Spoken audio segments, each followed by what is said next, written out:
Vous avez vous-même fait face à Manuel Valls, renommé la dentelière du redécoupage, en demandant l'annulation du décret ruralicide du 18 octobre 2013 devant le Conseil d'État.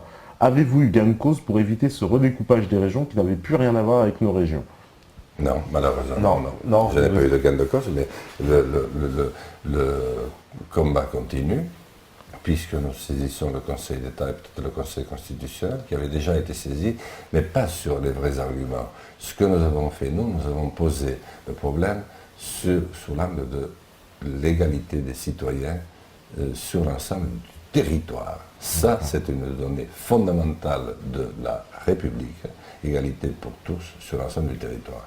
Et sur une deuxième élément, très ancien, qui remonte à Clovis, en France, qui est un élément que l'on ne retrouve pratiquement que dans notre pays, c'est cette espèce de relation charnelle qu'il y a entre l'homme et son territoire.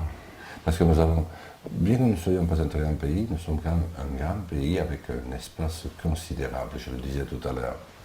Et il y a toujours eu, de la part du Français, désir très fort d'entretenir, de gérer un bon père de famille, de gérer un bien commun. Et un jour, peut-être, j'aurai le temps de vous expliquer ce qu'est la gestion en bien commun. Je peux peut-être le faire tout de suite. Vous savez, il y a, ça nous vient des Grecs, déjà à l'époque, il y a deux formes de propriété et de gestion qui sont très connues. La première, c'est le privé.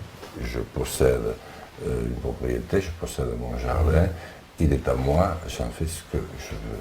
Et puis, il y a la gestion collective qui a pris le dessus, surtout après la Révolution. Mais dans le collectif, il y a un zeste, si vous voulez, d'obligation, vous voyez, vous êtes un petit peu imposé. Donc vous ne donnez pas le meilleur de vous-même totalement parce que c'est un petit peu collectif, collectivisé, etc. Et puis il y avait une gestion en bien commun, c'est-à-dire qu'il y a de vastes espaces qui appartiennent à tout le monde et qui n'appartiennent à personne, qui sont le bien de tous les enfants du pays. Et ça, en plus, c'est profondément français. C'est profondément français. Et ça, l'Union européenne, elle déteste, justement, parce qu'elle déteste le service public, parce que pour elle, c'est du monopole. Absolument. Et c'est ça. Et si nous gérions un bien commun de nouveau notre pays, mais chacun retrouverait sa place. Et chacun mettrait ce qu'il a de mieux pour réussir. Parce que c'est sa responsabilité qui est de nouveau engagée. C'est sa conscience.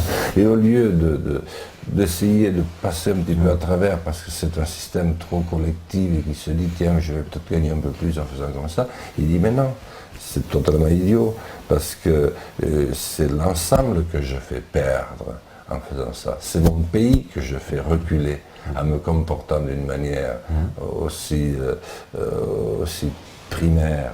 Tandis que si je donne le meilleur de moi-même, mon voisin va lui-même aussi donner le meilleur de lui-même, parce qu'il sait qu'il va y gagner, que moi je vais y gagner, et que nous avons intérêt à gérer un bon père de famille tous ces immenses biens que nous avons la chance d'avoir et qui sont le bien de l'ensemble de la France, du pays. Alors là, il y a plein de questions, plein encore. Hein.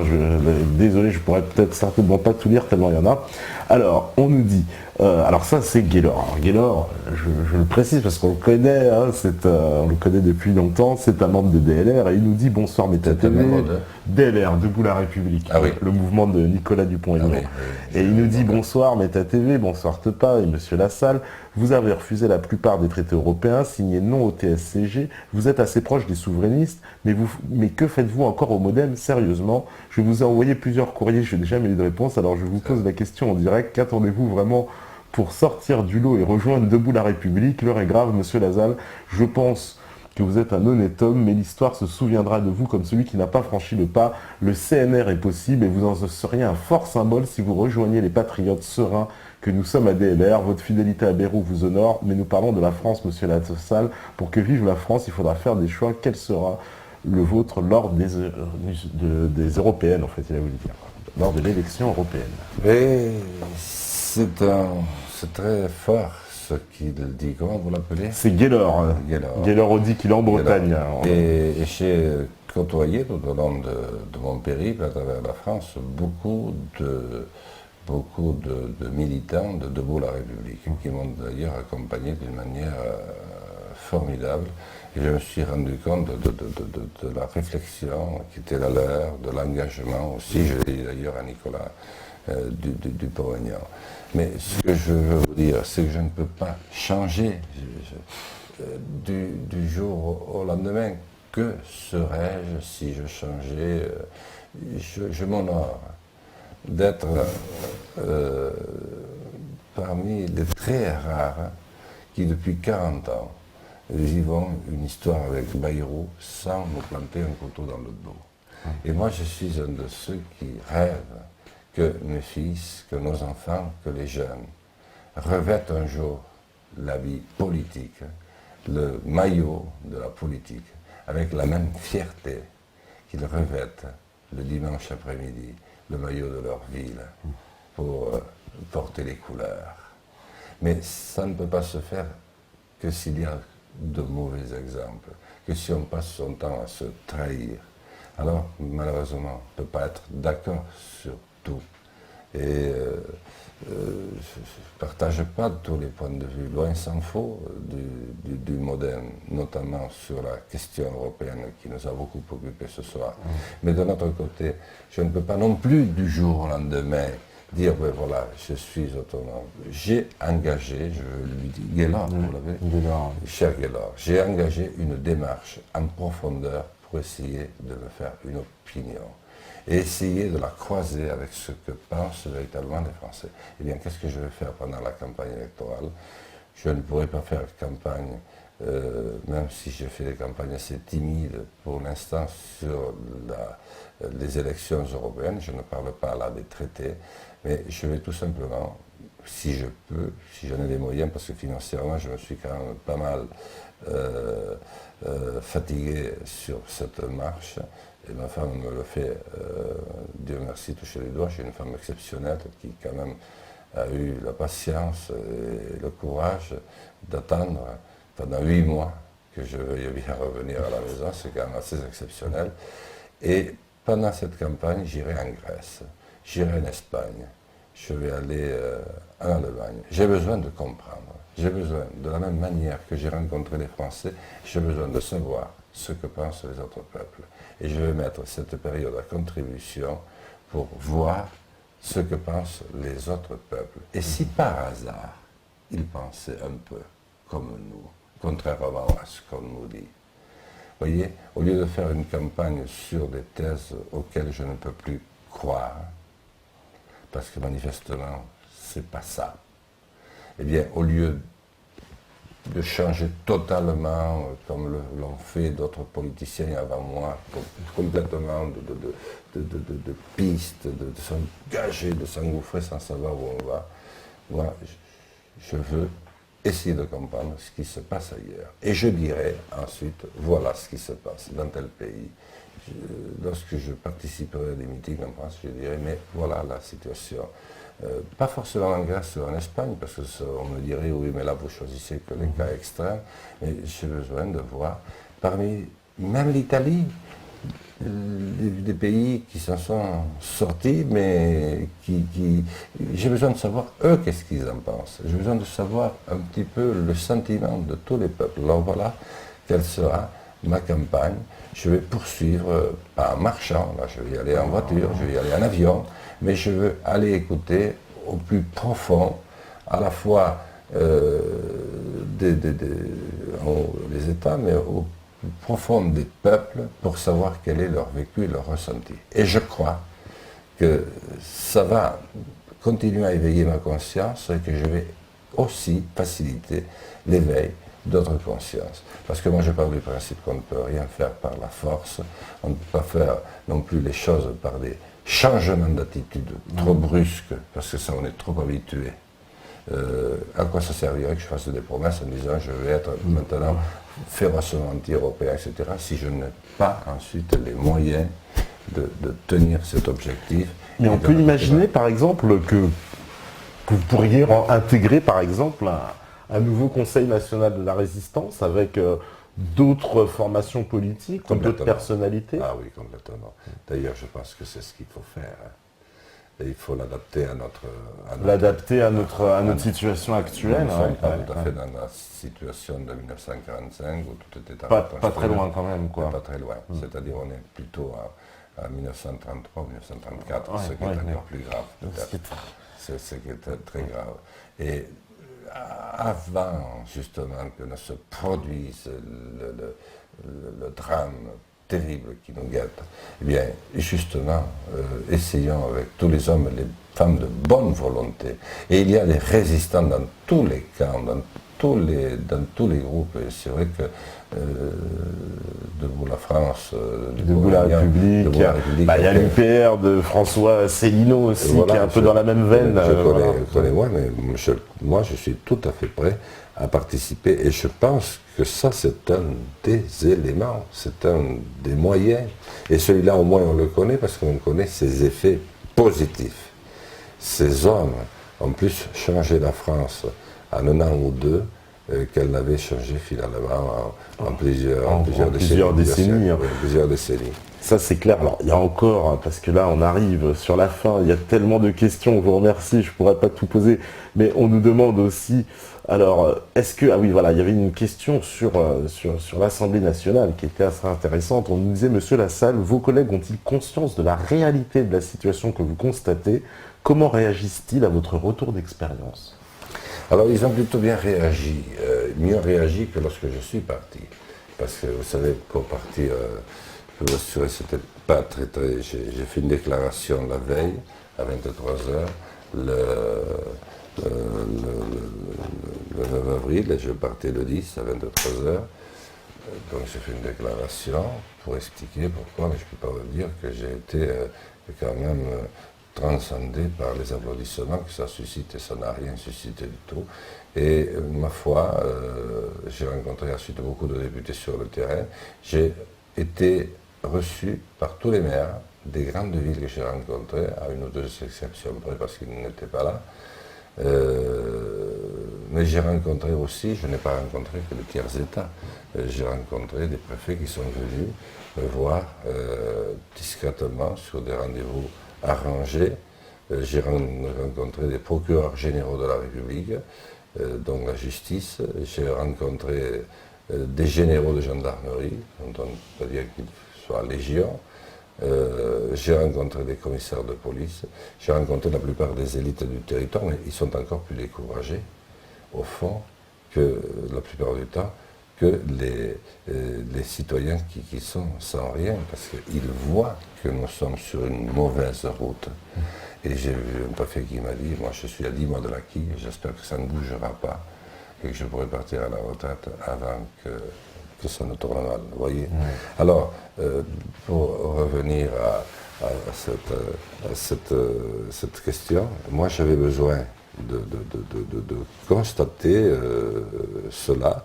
Maintenant, je suis enrichi de cela, à moins de faire remonter par un bon rapport. C'est un travail considérable, ce que j'ai ressenti, et puis continuer à travailler avec ceux qui le voudront pour essayer de proposer des solutions dites alternatives pour l'instant, mais qui peuvent devenir des solutions qui peuvent un jour devenir majoritaires, parce que je suis persuadé que notre pays n'acceptera pas de continuer à plonger dans les abysses sans rien comprendre, et qu'il va y avoir une prise de conscience. Ce que je souhaite, c'est qu'elle soit pacifique. On a surmonté tant d'obstacles, on a réussi tant de belles choses, on a tellement apporté au monde en civilisation. Il ne faut pas que ce coup-ci, ce soit encore une fois la violence qui règle ce problème en faisant couler le sang. Il faut que ça se passe de manière intelligente, et pour ça, ça demande un petit peu plus de temps, mais je crois qu'on peut le faire. Alors moi, j'ai choisi ma voie, simple, compréhensible de tous, difficile à assumer pour moi. Je veux la prolonger maintenant avec ceux qui voudront le faire. Et si ça inspire d'autres mouvements, eh bien, tant mieux. Que chacun, avec son style, avec sa manière, avec sa vision, l'âge qu'il a dans la vie, les responsabilités qu'il a ou qu'il n'a pas, la situation dans laquelle il se trouve, puisse s'engager. Et de tout ça pourrait naître effectivement un nouveau Conseil national de la résistance. Parce qu'il faut quand même qu'il y ait un cheminement dans les esprits de tous. Ça ne se décrète pas. Non, ça ne se décrète pas. Il faut que ça vienne progressivement. Et avec des médias comme les vôtres qui s'éveillent, qui vont être des relais pour nous, qui pensons qu'il est possible d'apporter d'autres solutions que celles contre lesquelles nous nous fracassons depuis 25 ans sans aucun succès et où nous écœurons tout le monde. Il y a possibilité de nouveau, eh bien, de... Oui, pardon. Alors là, non, c'est juste parce qu'on nous dit, parce que vous savez, on parle même des questions qui fâchent. Alors voilà, il y en a une, on va dire, question qui fâche, c'est l'Inpox qui dit, un lien a été transmis sur le Facebook de l'UPR, c'est un article d'information du site Euskal Irati Teleb qui fait état de votre support à la création et à la reconnaissance d'une collectivité territoriale Pays Basque. Ne considérez-vous pas participer au démantèlement de la nation ? Non, je ne pense pas. En fait, le fait basque est chez nous très ancien, comme il est en Espagne. Une identité basque très forte. C'est très forte, et d'ailleurs, la langue basque est elle-même une énigme. Même les plus grands spécialistes linguistiques du monde ne savent même pas encore d'où elle vient et comment elle a pu prospérer dans ce modeste coin des Pyrénées. Mais les Basques... Mais vous êtes pour la collectivité territoriale unique ? Je vous explique. On sort d'une période qui a été quand même très grave, et quand on est député d'un territoire comme le Pays Basque, on apprend aussi la modestie et un immense engagement. Bien, moi j'ai essayé d'avoir une attitude républicaine. Je n'ai jamais payé l'impôt révolutionnaire, parce qu'il y a eu ETA, on ne peut pas l'oublier, il y a eu Paris Tarak, il y a eu des dizaines de morts, il y a eu beaucoup de deuil, beaucoup de sang.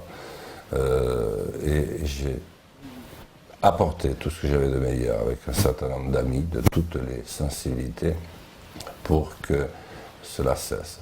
Bon, ETA a déposé les armes et nous sommes dans un processus qui semble progressivement, même si l'État espagnol n'y met pas beaucoup de force, c'est dommage, parce que l'État espagnol se sert un petit peu de l'exemple espagnol et le laisse un petit peu sanguinolent pour décourager les Catalans, pour décourager toutes les autres tentations de séparatisme quand même. De séparatisme. Alors, ce qui s'est passé dans les Pyrénées-Atlantiques, c'est que pour juguler justement cette volonté de séparatisme, qui n'était pas l'apanage de la majorité. Les Basques, dans leur majorité, voulaient quoi? Ils voulaient que leur langue continue à être apprise, que ce capital exceptionnel ne se perde pas, que leurs habitudes, que leurs coutumes, que leurs superbes maisons, que leurs superbes propriétés, parce que c'est un des coins les plus entretenus où il y a le plus grand nombre d'installations, puissent continuer à perdurer, mais ils le faisaient dans l'esprit de la République. Ils n'ont jamais raté aucun rendez-vous avec l'histoire de France. Et ils ne veulent pas l'indépendance. Et ils ne veulent pas l'indépendance. Mais ils voulaient, dans cet univers où personne ne se retrouve, avoir une entité dans laquelle, à l'intérieur de laquelle ils aient le sentiment d'avoir une responsabilité décentralisée, mais sans se couper de la République. Et j'ai soutenu cette démarche parce qu'elle me paraissait une démarche de bonne loi, d'intelligence.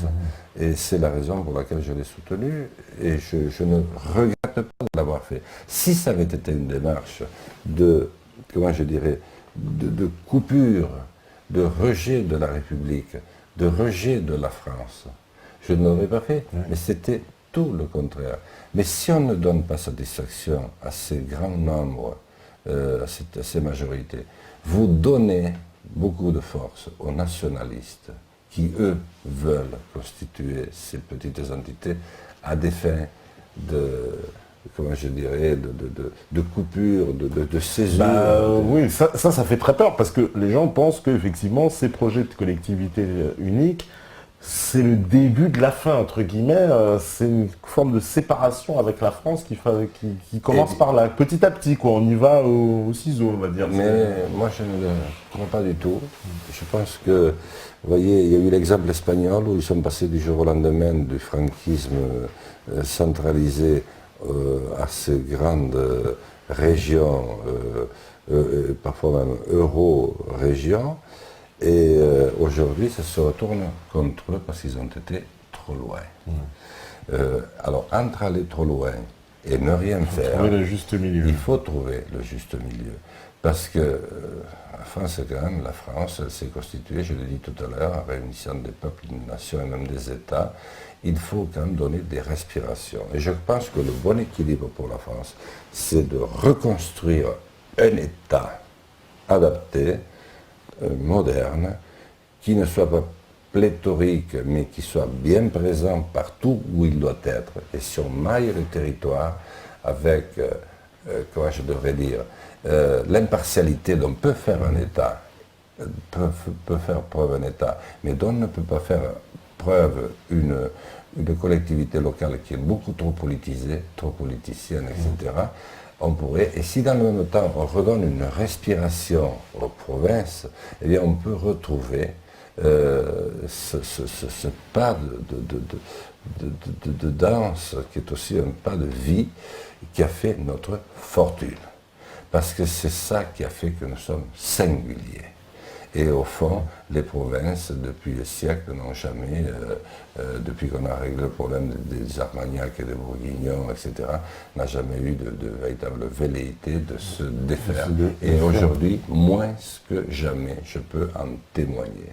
Mais il faut donner, plutôt que de faire ces instruments de décentralisation totalement artificiels qui ne correspondent à rien, essayons de nous appuyer sur l'histoire pour que, d'un côté, il y ait l'État qui équilibre les chances, qui est notre représentant à tous, qui est notre colonne vertébrale, et en même temps, apportons un petit peu de fantaisie pour que notre pays reste ce pays aux multiples visages, aux multiples couleurs, aux multiples langues. Et ce n'est pas ça qui nous fait du mal. C'est de renoncer au français, c'est de renoncer à être nous-mêmes qui nous détruit. Mais ça, je pense que beaucoup de gens sont d'accord. Là, il y a Smokey qui nous dit « Je suis de Saint-Pierre-et-Miquelon en Amérique du Nord et quand je suis allé faire mes études en métropole, la toute première fois que j'ai pris l'avion et vu un continent du haut d'un avion, je trouvais ça beau. Et maintenant, la France a perdu sa richesse, la terre. Mais ce n'est pas grave, vont-ils dire, acheter de l'engrais pourrait enrichir, si je peux dire, la bouffe dans le sol. Suivre Monsanto et toutes ces merdes. Désolé pour le langage, effectivement, mon super Smokey, vous avez pu faire un effort. Donc, en fait... Voilà, les gens réagissent beaucoup sur cette question d'agriculture et beaucoup de gens nous demandent, Monsieur Lassalle, la chute de la France n'est-elle pas en fin de compte une décadence morale? Voilà, ça c'est une question qui revient, quoi. Oui, parce qu'à partir du moment où on n'entretient plus comment je dirais, les principes qui ont fondé notre histoire et les valeurs qui ont fait ce que nous sommes et que nous avons érigé. Pas n'importe comment, puisqu'on nous a quand même reconnu la cité des droits de l'homme, on n'a pas fait n'importe quoi tout à fait. Et que nous avons été un des rares pays à avoir une vision universaliste dans laquelle la plupart des démocraties se sont retrouvées au point de s'inspirer de ce que nous avions fait. Donc nous n'avons pas fait n'importe quoi. Je pense que c'est ce chemin-là que nous devons reprendre, mais nous devons le réapprendre totalement. Ça ne peut pas s'improviser. Mais ce qu'il faut, c'est s'y orienter au lieu d'être dans cette espèce de vaste empire dans lequel personne ne comprend rien et où personne n'a plus aucune note d'originalité. Voilà. Donc c'est vers ça qu'il faut aller. À ce moment-là, nous retrouverons notre agriculture, nous allons reconstruire notre industrie, nous allons reconstruire notre pays. Si nous avons la bonne idée de mettre un grand projet d'instruction qui réapprenne à tous nos enfants la même chose, eh bien, je crois que c'est un énorme élan que nous pouvons donner Pour l'instant, c'est ce que j'ai acquis comme conviction.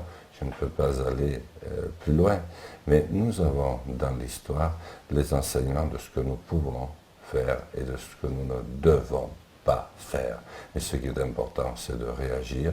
Et je suis heureux ce soir d'avoir participé à une mission résistante, mais intelligente, où nous n'avons pas comment je dirais, flingué à tour de bras les uns et les autres. Non, c'est une émission de débat, véritablement un peu avec le public qui est sans transition. D'ailleurs, on me reproche, on me dit que limite j'étais un peu trop intransigeant avec vous. J'étais très gentil, on m'a dit que j'étais trop gentil avec vous. Que d'habitude on m'a connu plus de punch, pourtant j'estime avoir posé toutes les questions. On me dit aussi, oui, alors ça c'est pour vous, je pense, vous avez aussi le droit de changer vos opinions si vous estimez que votre parti s'est trahi ou si l'environnement économique et social a changé. Donc les gens ils vous encouragent en disant, mais si vous faites tout ce constat, après tout, changez de sens. Il y a Charlie qui revient. Alors Charlie, il me dit, monsieur le député, je respecte infiniment votre action. Cependant, il faut noter que dans l'Union européenne, on a déjugé les peuples français et hollandais, on a obligé les parlementaires slovaques et chypriotes à revoter dans le sens de l'Union européenne. Nous rentrons dans une dictature. Sortir est la seule solution. On voit trop de délits de démocratie également chez nos voisins. Donc ça c'est vraiment la question. C'est Charlie. C'est Charlie, oui. Charlie est un expert. Charlie, Paris ne s'est pas construit en un jour. Et moi, je n'ai pas toutes les clés ni toutes les formules pour répondre à des questionnements aussi complexes. Moi, je préfère avancer pas à pas, ne pas raconter d'histoire, mais je préfère que ce à quoi je contribue soit beau et qu'il puisse être repris par vous, Charlie, par d'autres, par des silencieux qui se taisent aujourd'hui et qui se lèveront s'ils entendent de nouveau des paroles comme les vôtres et comme les miennes et qui diront on a envie d'aller plus loin. Et puis demain, ce seront nos enfants, plus intelligents que nous peut-être, plus instruits, qui reprendront l'affaire en main. Mais ça ne peut pas se faire sinon c'est la révolution, sinon c'est le bain de sang. Moi je crois qu'il faut réinventer une nouvelle dimension à la mesure du problème qui nous est soumis. C'est un problème d'une dimension nouvelle. Eh bien, apportons-lui une réponse en 3D, d'une nouvelle dimension qui soit profondément humaine, profondément respectueuse de notre histoire et qui pousse à l'engagement vers la conscience plutôt qu'à la critique, qu'à la violence, comment je dirais, qu'au je m'en foutisme, à ne plus rien croire. En tout cas, faire que ça avance doucement. En tout cas, ils sont très interrogatifs. Alors, une dernière question. Alors, est-ce qu'on peut changer de parti? Oui, on peut tout faire. Et j'ai vu beaucoup de mes collègues le faire. Mais pour quel résultat? Je ne veux pas citer de nom, mais qu'est-ce que ça a apporté?